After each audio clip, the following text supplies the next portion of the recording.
So পীড়ন জিনিসটা হচ্ছে, দেখো যে তুমি তো বল অ্যাপ্লাই করতেছো, তো বল অ্যাপ্লাই করলে বস্তুর স্ট্রাকচারে চেঞ্জ হচ্ছে, তাই না?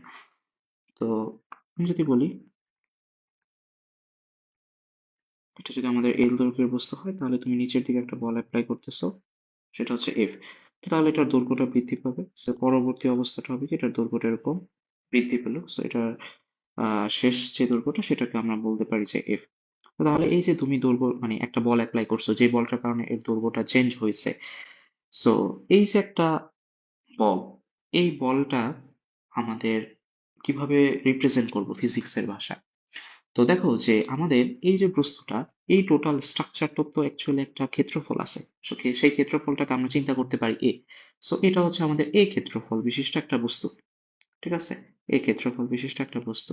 সো এখন এই বস্তুটা যদি এই ক্ষেত্রফল বিশিষ্ট হয়, তাহলে এই ক্ষেত্রফল বিশিষ্ট এই বস্তুটাকে তুমি কতটুকু বল অ্যাপ্লাই করছো? এফ বল অ্যাপ্লাই করছো, তাই না? তো তাহলে আমি কি বলতে পারি যে এই ক্ষেত্রফল বিশিষ্ট বস্তুটাকে আমার এতটুকু পরিমাণ বিকৃতি করতে, এই স্মল এল পরিমাণ বিকৃতি করতে আমাকে যে বলটা দেওয়া লাগছে সেই বলটা হচ্ছে এফ। এখন এটার একক ক্ষেত্রফলে কি পরিমাণ বল দেওয়া লাগছে?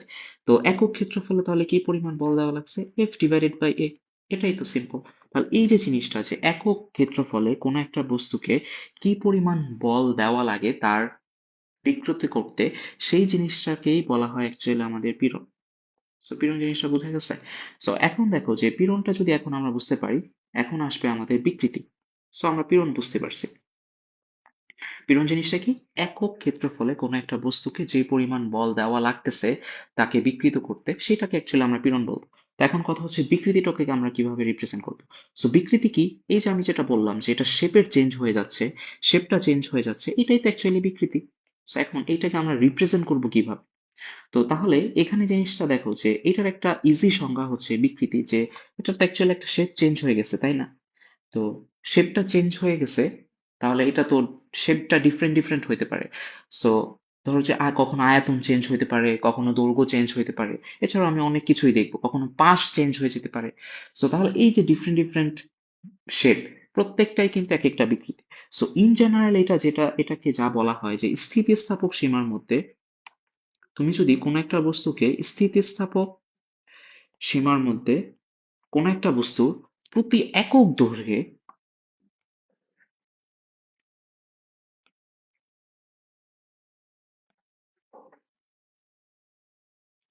প্রতি একক দৈর্ঘ্যে শেপের যেই চেঞ্জ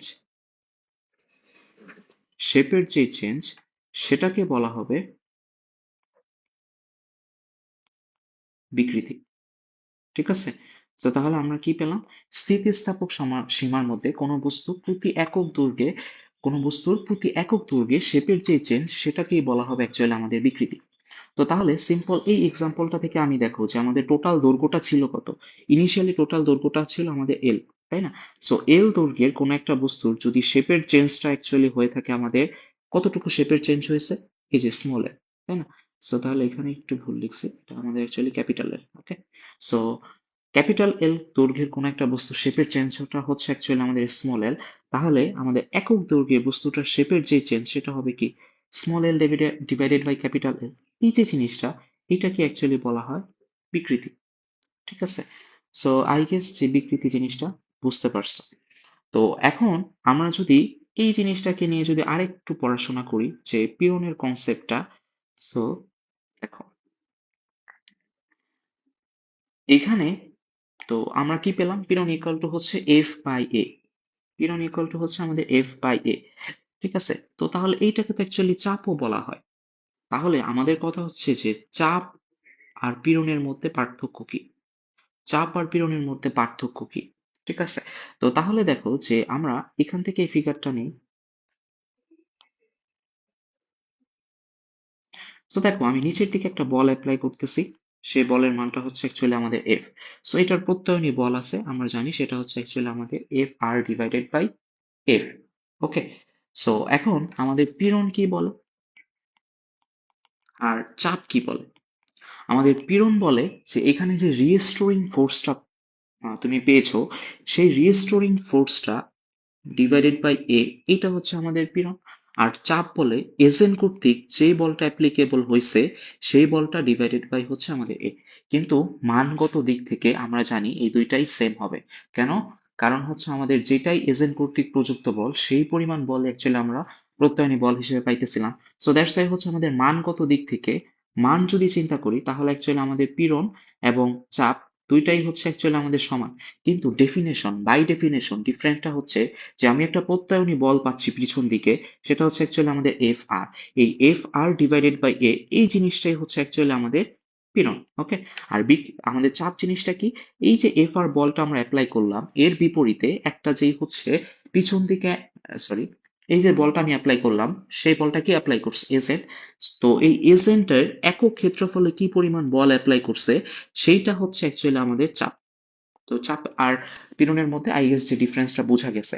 সো চাইলে আমরা হচ্ছে মানের ক্যালকুলেশনের জন্য কোথাও কোথাও এফ বাই এ এর পরিবর্তে চাপ ইউজ করতে পারি, কিন্তু কারণ এটা মানগত দিক থেকে সেম, কিন্তু আমাদের কনসেপচুয়ালি বা এটার ডেফিনেশন বাই ডেফিনেশন দুইটা কিন্তু জিনিস আমাদের আলাদা। ঠিক আছে, বুঝে গেছে? সো আই গেস এইটুকু পর্যন্ত সবার ক্লিয়ার। সো এখন আমরা হচ্ছে একটা জিনিস সেটা হচ্ছে দেখে আসবো, সেটা হচ্ছে হুকের সূত্র। সো এতক্ষণ পর্যন্ত আমরা পীড়নের একটা আইডিয়া নিয়েছি আর হচ্ছে আহ, বিকৃতির একটা আইডিয়া নিয়েছি। ঠিক আছে, এখন আমরা দেখবো হুকের সূত্র। সো আমরা 19 এটা পড়ে আসছে অ্যাকচুয়ালি হুক কি করছে এই পীড়ন আর বিকৃতিকে একসাথে চিন্তা করছে। তো তুমি সিম্পলি এভাবে চিন্তা করতে পারো, তুমি একটা কোনো বস্তুকে যদি বলের পরিমাণটা বাড়ায় দাও তাহলে তার বিকৃতির পরিমাণটা তো বাড়বে, তাই না?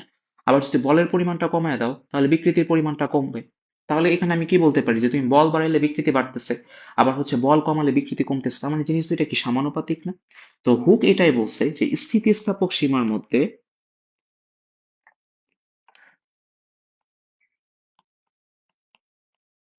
পীড়ন এবং বিকৃতি এই দুইটা জিনিস হচ্ছে আমাদের সমানুপাতিক। সো জিনিসটা হচ্ছে অবশ্যই স্থিতিস্থাপক কি সীমার মধ্যে। সো পীড়ন বলতে অ্যাকচুয়ালি কিছুই বোঝায় না, এটা বলই বোঝায় আলটিমেটলি, কিন্তু প্রতি একক ক্ষেত্রফলে বলটা। আর বিকৃতি কি, এটা অ্যাকচুয়ালি একটা দৈর্ঘ্যকেই বোঝায়। সো বল প্রয়োগ করলে দৈর্ঘ্য বাড়বে এটা তো আমি জানি। সো দৈর্ঘ্য বা শেপকে বোঝায়। সো এটাকে আমি সিম্পলি রিপ্রেজেন্ট করতে পারি small L divided by capital L, তাই না? তো এখানে প্রতি একক দৈর্ঘ্যে যে পরিমাণ দৈর্ঘ্যটা বৃদ্ধি পাইছে বা শেপের যে চেঞ্জটা হয়েছে। ঠিক আছে। সো তাহলে দেখো যে আমরা এখান থেকে কি পেলাম, পীড়ন সমানুপাতিক হচ্ছে বিকৃতি। তো তাহলে এখানে দেখো যে সমানুপাতিক চিহ্নটা যদি আমরা উঠিয়ে দেই তাহলে কি আসবে? পীড়ন ইকুয়াল টু ধ্রুবক ইন্টু বিকৃতি। তো তাহলে দেখো এখান থেকে আমি ধ্রুবক ইকুয়াল টু কি বলতে পারবো? পীড়ন ডিভাইডেড বাই বিকৃতি বলা যায়, তাই না? তো এখন পীড়ন ডিভাইডেড বাই বিকৃতি, সো এই জিনিসটাকে একটা ধ্রুবক দিয়ে রিপ্রেজেন্ট করছি, যে ধ্রুবকটাকে বলা হয় স্থিতিস্থাপক ধ্রুবক।